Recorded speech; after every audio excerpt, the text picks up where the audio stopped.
Всем привет, с вами Александр Бабков, и сегодня у нас обзор автомобиля Toyota Rush черного цвета. По внешнему виду что сказать? Это кроссовер. Мини-кроссовер, ну или там, сейчас это очень такая распространенная, такой вид как бы транспорта, да, то есть не кроссовер и не хэтчбэк, это что-то среднее между этими машинами. Ну вот, смотрите, как бы в длину он не сильно большой, тут 4 метра, да, буквально. А колесная база здесь, возможно, шире она расположена, чтобы комфорт пассажирам доставить и саму комфортность, придать. В общем, так. Колеса здесь обычные 15 стоят. Вот, и еще закос такой на типа джиперские такие основы, я не знаю. Но вообще это продолжение Daihatsu Terios и Toyota Kami, как бы.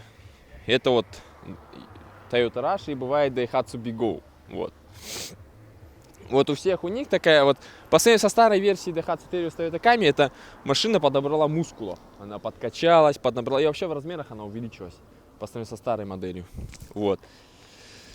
Что еще сказать, да, вот. Вообще вот эти вот старые, у них были ужасные квадратные формы, ужасные фары. Здесь они уже более современные, уходят вперед, то есть что задние, что передние. Что еще? В общем-то, такой вот, знаете, больше, наверное, женская машина, я скажу так, наверное. Ну, больше похоже на женскую машину. Ну вот, здесь стоит 1,5-литровый двигатель с полным приводом, да. Тут только один мотор, 3SZVE, да.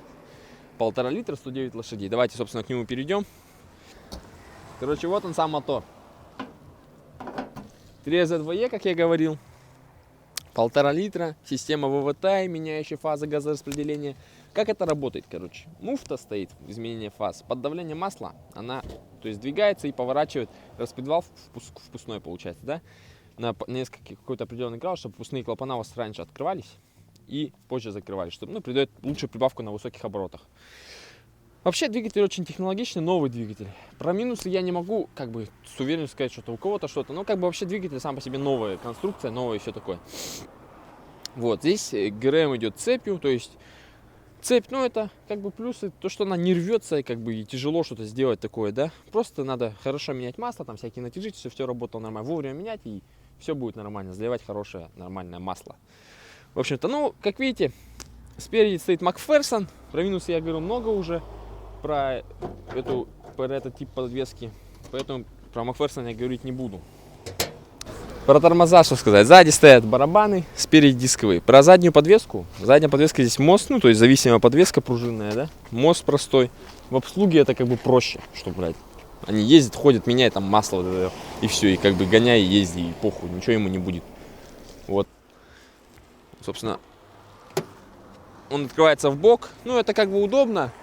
Но на парковках, на загруженных не очень удобно, потому что машина маленькая, хочешь ее как-нибудь втиснуть куда-нибудь, а она, открывается у вас, в пол машины еще. Смотрите, как остается больше метра дверь, наверное, получается, и не очень удобно. И еще она для женщин тяжела, что на ней висит запаска, и она сама по себе очень тяжело открывается. Багажник здесь, не скажу, что он большой, такой нормальный, знаете. Пойдет там повезить сумки, там в супермаркет те же там, выэтоваться, да, и все, собственно, так. Вот. Пройдемте в салон. Сзади, собственно, сзади. Тоже, как видите, колесо сдвинуто сюда, то есть увеличено, и удобно садиться, простора больше. Это такой маркетинг, что машина маленькая, а места много. То есть вот такая тема.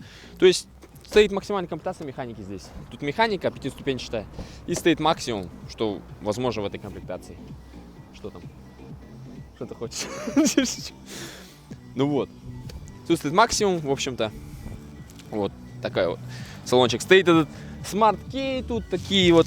Бля, что такая орет музыка, как ее здесь потише. Вот. Еще пищит, что-то, Вот тут стоит бортовой компьютер, климат, удобно. Очень такая футуристичная, красивая панелька.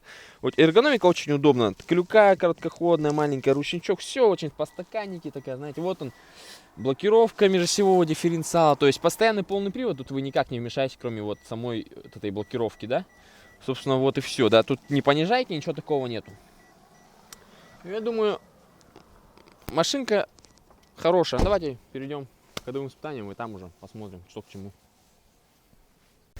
В общем, вот мы сейчас в салоне находимся и переходим к ходовым испытаниям. Вот посмотрите вот на эту приборную панель, очень красиво светится. Колодцы такие, как современные, очень красиво все горит, светится. Также стоит бортовой компьютер, переключаешь, смотришь расход моментальный, там в общем средний расход, температура за бортом и так далее.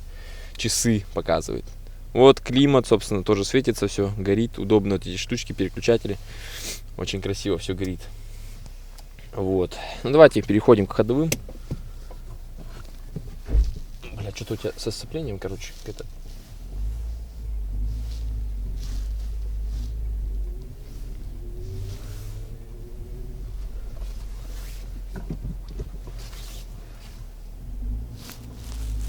Чисто там.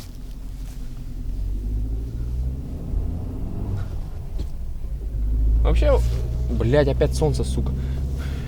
Машина, как бы, очень такая, знаете, свободно в салоне сидишь и, как бы, все очень удобно, все под рукой, все красиво, все, никаких скрипов-то это точно нет, шумоизоляция тоже на хорошем уровне.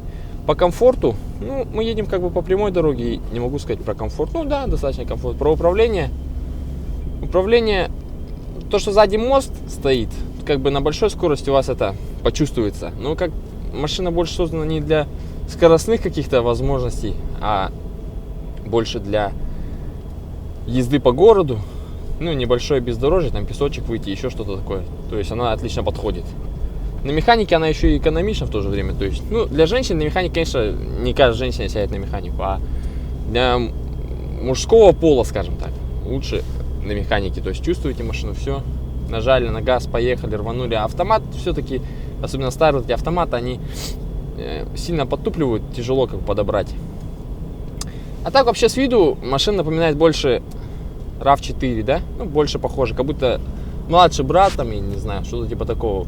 Старый Териус или Камри, они были такие квадратные, ну и поменьше размера. Этот уже поднабрал, и с виду спереди вот можно его спутать, например, с RAV каким-нибудь, да? То есть он занял такую нишу. RAV сейчас увеличился в размерах, как бы, а этот, наоборот, поднабрал. И, получается, он как бы занял его нишу старых RAV, короче, мини-кроссоверов такую.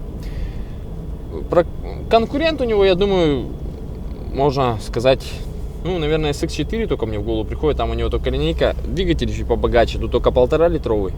А у него там 1,6, 2 литра есть. Но это как бы он больше под, как бы, поднятый хэтчбэк как. А этот как бы именно уже как кроссовер подходит под такое определение. Вот. Давайте, собственно, проверим мощность. Система ВТС зарабатывает, когда слышно такой небольшой свист. Это вот фаза меняется, у вас спускной клапан лучше открывается. Ну, неплохо идет. Набирает смело. Полный привод постоянный, и как бы этим она немножко притормаживает, конечно, на скорости, а при наборе, наоборот, получше. А так вот сижу, в принципе, все тихо, спокойно, едешь без каких-либо проблем. В повороты, в принципе, нормально вкладываешься. В общем, я думаю,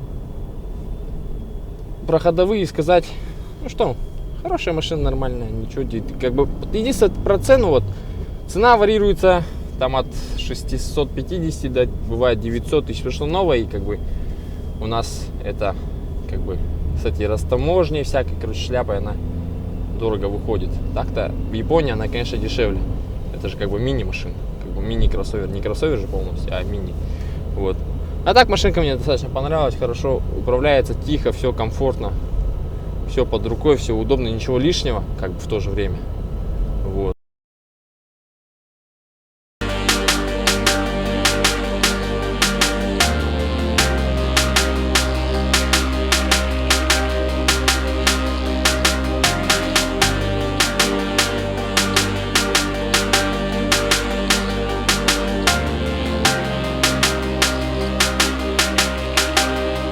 Welcome, baby.